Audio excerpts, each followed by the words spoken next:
ఈ సెషన్లో మనం గ్లోబల్ ఆబ్జెక్ట్ దానికి సంబంధించిన మెథడ్స్ని చూద్దాం. మరి ఈ గ్లోబల్ ఆబ్జెక్ట్ అనేది మీరు ఇన్స్టాన్స్ క్రియేట్ చేయకుండానే, అంటే గ్లోబల్ డాట్ మెథడ్ ఎస్కేప్ ఎవాల్ అట్లా ఇవ్వకుండా, డాట్ ఇవ్వకుండా, అంటే ఆబ్జెక్ట్ క్రియేట్ చేయకుండానే ఈ మెథడ్స్ అన్నిటిని కూడా మీరు వేరే ఆబ్జెక్ట్స్ మీద అప్లై చేయొచ్చు అనమాట. మిగతా అన్ని ఆబ్జెక్ట్స్కి కూడా దీన్ని అప్లై చేయొచ్చు, ఇక్కడ ఉన్న మెథడ్స్ని. మరి ఇక్కడ ఎస్కేప్ ఎవాల్ ఇవన్నీ డైరెక్ట్గా వాడచ్చు అనమాట, జస్ట్ లైక్ దిస్. ఇక్కడ ఇచ్చిన విధంగా గ్లోబల్ డాట్ అని ఎవాల్ అని ఇవ్వక్కర్లేదు. మరి ఇవి ప్రోగ్రాంలో ఎక్కడైనా సరే అప్లై చేసుకోవచ్చు. అందుకనే గ్లోబల్ మెథడ్స్ అని చెప్పేసి, గ్లోబల్ ఆబ్జెక్ట్ అని చెప్పేసి అంటాం. మరి ఎస్కేప్ ఎవాల్ ఈజ్ ఫినిట్, అట్లానే is NaN, parse float, parse integer, unescape ఇట్లాంటి మెథడ్స్ ఉన్నాయి. మరి వీటిల్ని ఎగ్జాంపుల్స్ ద్వారా చూసినట్లయితే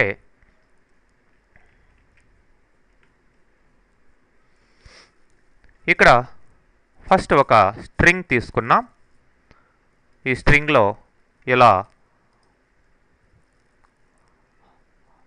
స్పెషల్ క్యారెక్టర్స్ ఉన్నాయి, ఆల్ఫాబెట్స్ ఉన్నాయి, అన్నీ ఉన్నాయి. మరి ఇక్కడ ఎస్కేప్ అనే మెథడ్ని ఈ స్ట్రింగ్ మీద అప్లై చేసాం. ఎస్కేప్ అన్నప్పుడు ఏమవుతుందంటే ఈ స్ట్రింగ్లో ఉన్న నాన్ ఆల్ఫా న్యూమరికల్ క్యారెక్టర్స్ అన్నీ, అంటే స్పేసెస్ కావచ్చు, స్పెషల్ క్యారెక్టర్స్ కావచ్చు, వీటికి సంబంధించి హెక్సాడెసిమల్ కోడ్ అనేది జనరేట్ అవుతుంది.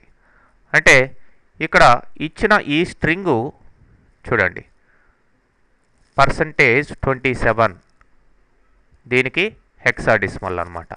అట్లానే నీల్ అయిన తర్వాత ఇక్కడ స్పేస్ వచ్చింది, దానికి హెక్సాడెసిమల్ సింబల్ ఇట్లా వచ్చింది. అట్లనే ఇక్కడ కూడాను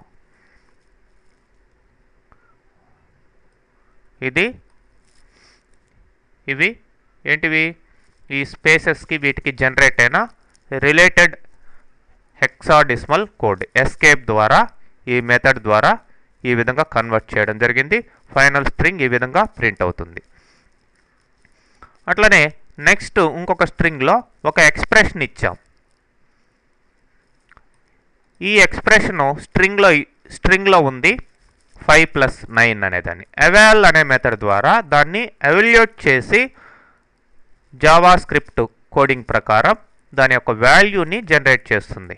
అంటే ఈ 5+9ని కాస్త 14గా మార్చి మనకి రిజల్ట్ ఇవ్వాలి. సో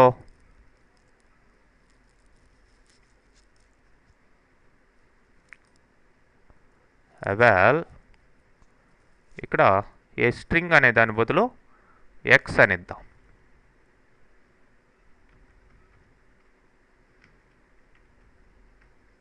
చూడండి 14 రావడం జరిగింది.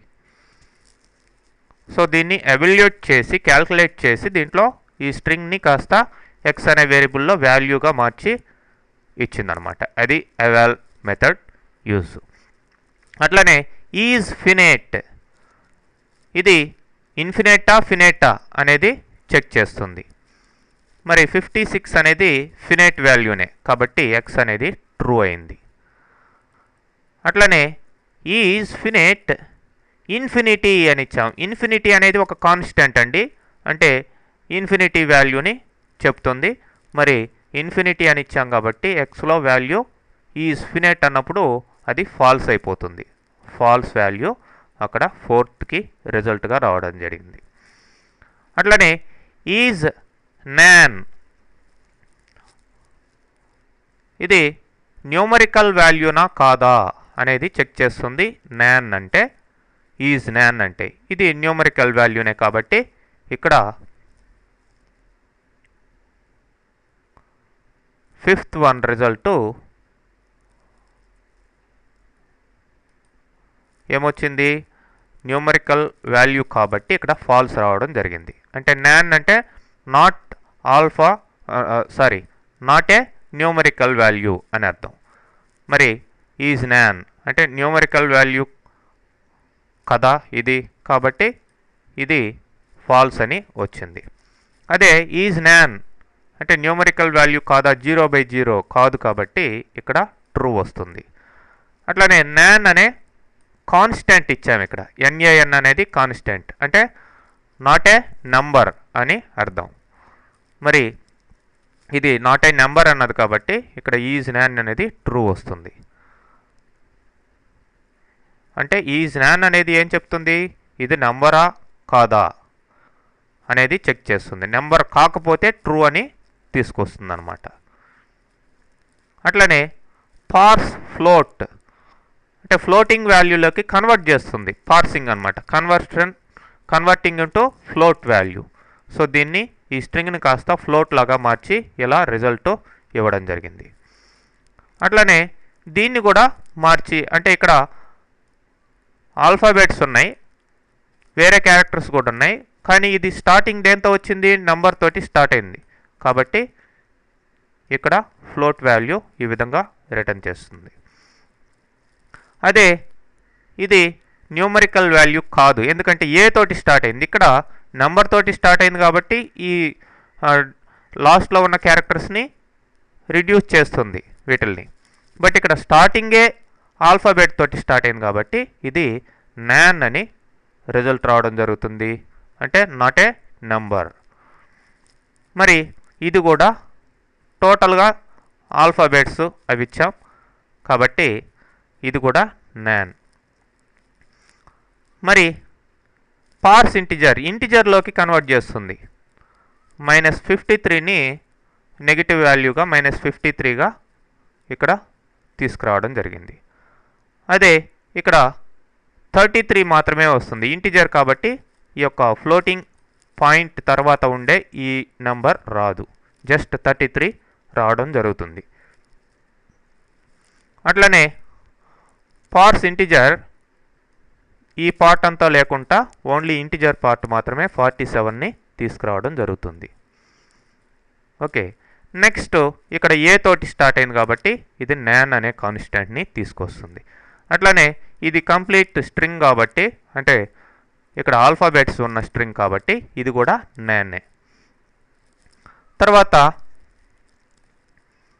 ఇక్కడ ఒక స్ట్రింగ్ ఇచ్చాం అన్ఎస్కేప్. ఎస్కేప్కి ఇది రివర్స్ అనమాట. ఇక్కడ ఇచ్చున్న ఈ హెక్సాడెసిమల్ కోడ్స్ మొత్తం పోయి ఈ విధంగా తీసుకొస్తుంది. అంటే ఫస్ట్లో మనకి దీని రిజల్ట్ ఎలా వచ్చింది, మరి ఇది ఇస్తే ఎలా రిజల్ట్ రావడం జరుగుతుంది. ఎస్కేప్కి అన్ఎస్కేప్కి ఆ విధమైన డిఫరెన్స్ ఉంది. హెక్సాడెసిమల్ కోడ్స్ పోయి దానికి రిలివెంట్ నార్మల్ స్పేసెస్ అవన్నీ రావడం జరిగింది. అట్లనే ఇక్కడ కూడాను వాటికి సంబంధించిన ఇక్కడ హెక్సాడెసిమల్ కోడ్స్ అన్నీ ఇచ్చాం, వాటికి సంబంధించిన క్యారెక్టర్స్ మాత్రం ఇక్కడ తీసుకురావడం జరిగింది 18లో.